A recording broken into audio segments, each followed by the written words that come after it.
गावागावांचा विकास झाला पाहिजे आणि त्याच्यामधून गाव समृद्ध झालं पाहिजे अशी सरकारची योजना असते. मात्र गाव पुढाऱ्यांकडून आणि गावच्या कारभाऱ्यांकडून भ्रष्टाचार केल्याचं पाहायला मिळते.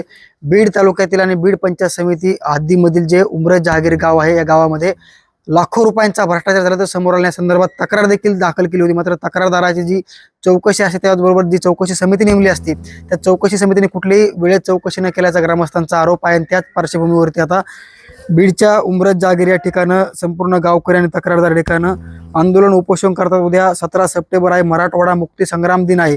याच पार्श्वभूमीवरती या गावामध्ये उपोषण सुरू आहे. काही नवतरुणांकडनं हे उपोषण सुरू केलेलं आहे. नेमकी त्यांची मागणी काय आहे, त्यांच्या व्यथा काय आहेत आणि कशा पद्धतीनं चौकशी केलेली आहे, म्हणजे चौकशी केली गेली पाहिजे या संदर्भात त्यांच्यासोबत आपण बातचीत करणार आहोत. भैया, काय सांगशील, कशा पद्धतीने चौकशी झाली पाहिजे, काय भ्रष्टाचार झाला नेमकी? आमच्या गावात सगळ्यात पहिल्यांदा मी तुम्हाला सांगतो, आमच्या गावासाठी 2022-23 सार्वजनिक शौचालय आलं होतं. त्याची मी 1 महिन्यापासून म्हणजे एवढं प्रयत्न करतोय. सीओ साहेबाकडून लेटर सुद्धा लिखी आणलं की ह्याची चौकशी करा. आणि चौकशी समिती पंचायत समितीच्या BDO साहेबांनी नेमली. 9 तारखेला चौकशी समिती गावात येणार होती, पण म्हणजे काही कारण असतं, त्यांनी पैसे वगैरे घेतले असेल त्याच्यामुळे ते गावात येत नाहीत. आणि दुसरा मुद्दा म्हणजे आमच्या गावासाठी जे गोरगरीब आहेत का, ज्याला खरंच घरकुलाची गरज आहे, त्यांना कुणाला पण घरकुलाचा लाभ दिला नाही. कशामुळे? कारण त्यांच्याकडे सरपंचाला देण्यासाठी 25-25 हजार रुपये नव्हते. आता isakal.com आहे देशातील नंबर 1 ची मराठी न्यूज वेबसाईट. प्रत्येक अपडेटसाठी isakal.com ला नक्की भेट द्या. दुसरी गोष्ट म्हणजे ज्याचे शेततळे नाहीत अशा लोकांनी शेततळ्याचे पैसे उचललेले आहेत. तिसरी गोष्ट, आमच्या गावात कोणतं देवस्थान वगैरे नाहीये, त्याला ब दर्जा दिलेला आहे देवस्थानाचा. आणि खोटा निधी सरकारकडून आणलेला आहे. त्या खोटा निधी सरकारकडून आणलाय 2 कोटी रुपयाचा, 2 किंवा 2.5 कोटी असा निधी आणलेला आहे.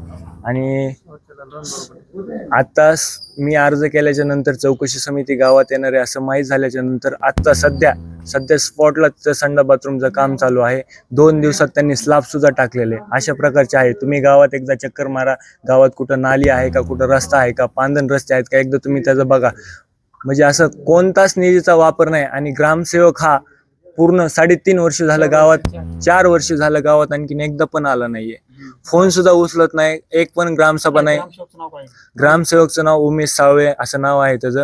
फोन सुद्धा उचलत नाही. आणि त्याला फोन केला तो म्हणतोय मी इकडे आलोय, माझ्याकडे एकच ग्रामपंचायत का, असं तसं कारण सांगतोय. आणि ह्याच्यामध्ये म्हणजे पंचायत समितीतले अधिकारी आमच्या गावाचे जे पुढारी आहेत त्यांना सपोर्ट करतात. एकंदरीत पाहायला गेलं तर संपूर्ण हे भ्रष्टाचाराचं पुराण समोर आलेलं आहे. शौचालय असेल, घरकुल असतील, रस्ते असेल, सगळे भ्रष्टाचार समोर आले असेल. आता हे या संदर्भात तुम्ही पंचायत समितीत तक्रार केली होती, अधिकाऱ्यांकडून काय सांगणार? अधिकारी म्हणते थांबा थोडं, काही गोष्टी समजून घ्या. त्यांचा एकच प्रश्न आहे, काही गोष्टी समजून घ्या. टाळाटाळ करतात, येतच नाही. आता मी BDO साहेबाकडे जातोय, त्यांना जातोय, मी दिसलं की ते असं तिथून निष्ठून जायचा प्रयत्न करतात. आपल्या जिल्ह्याचे पालकमंत्री अजित पवार संपूर्ण जिल्ह्याचा कारभार बघून त्यांच्याकडे पालकमंत्री आले. त्या संदर्भात अजितदादांना तुमचं काय सांगणं असणार आहे? अजितदादांनी एकदा आमच्या गावात यावा. खरंच जर पालकमंत्री असेल ना, आमच्या गावात एकदा यावा आणि त्यांनी एक गावासाठी चक्कर मारावा, ही माझी त्यांना विनंती आहे. आणखी काय तुमच्या भावना असतील? उपोषणाला बसला आता गावात कमीत कमी 1.5 वर्ष झालं,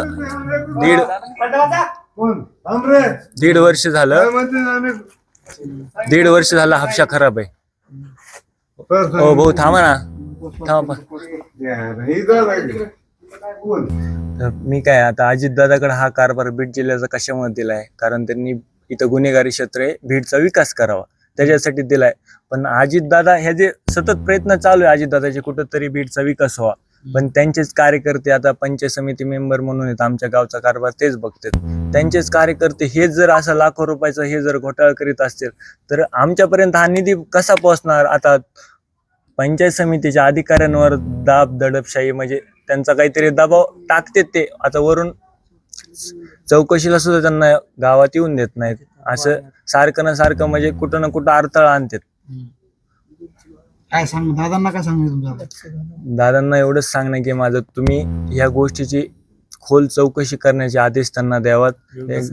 योग्य समिती स्थापन करावी आणि जे गावात जी खरं कंडिशन लाईव्ह असेल तीच त्यात चौकशी लेण्यात यावी, एवढी माझी नम्र विनंती. माझ्यासोबत दुसरे आंदोलक आहेत, उपोषण करत आहेत. काय भ्रष्टाचार झाला होता, तुमचं काय घराणं आहे नेमकी? अजित पवार या जिल्ह्याचे पालकमंत्री, त्यांचं म्हणणं असं आहे की जिल्हा सुधारला पाहिजे आणि बीडचं बारामती करण्याचा ते प्रयत्न करतात, मात्र त्यांचेच काही कार्यकर्ते असतील किंवा स्थानिकचे काही पदाधिकारी असतील, हे पूर्ण आता चित्र समोर आलेलं आहे.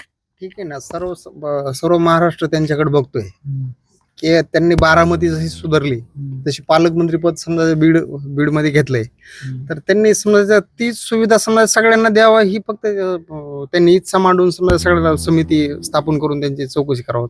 तुमचं काय घराणं आहे त्यांच्याकडे, काय असणार घराणं, काय मागणी असणार आहे? त्यांनी समिती स्थापन करून फक्त आमची चौकशी करून आमच्या गावाचा निधी आम्हाला फक्त वर्ग करण्यात यावा, किंवा समजा जे भ्रष्टाचारी असतील त्यांच्यावर कठोर कारवाई करण्यात यावा.